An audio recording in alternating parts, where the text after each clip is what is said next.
Sydney Harbour Bridge, Uluru, Kangaroo Island, they're all well-known and well-trodden Australian sites. What's new is who's visiting them. Increasingly, it's travellers from South America who are prepared to pay big money for the best we have to offer. Behind the scenes, Tourism Australia is hoping to position Australia as the gateway to Asia for the Latin American tourist. Tracy Kirkland reports. Taxi's waiting. How does Australia translate this to attract South Americans to our shores? That's the $780 million question.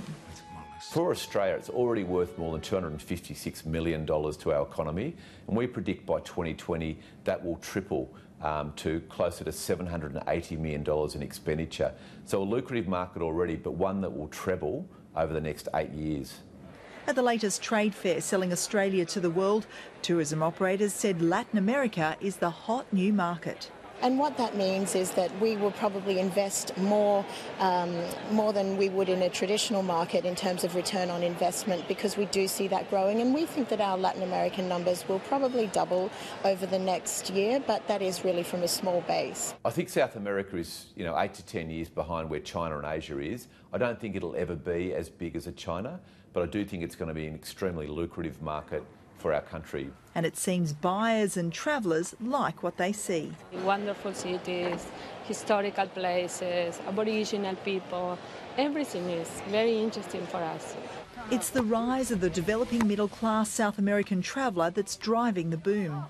There are three distinct groups that are travelling from South America to Australia. There's the students and backpackers who come here to learn English. There's a small percentage that come for work, and there's also the genuine leisure travellers, and that is where the significant growth is happening, and it's who Australian companies are targeting.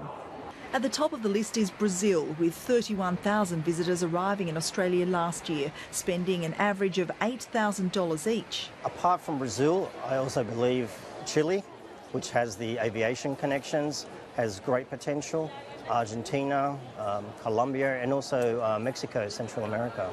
The number of direct flights between the two continents has taken off and is set to increase. With South America, it's the one place in the world where Australia, Sydney, Melbourne, Brisbane will be seen as a gateway into the fastest growing region in the world, Asia.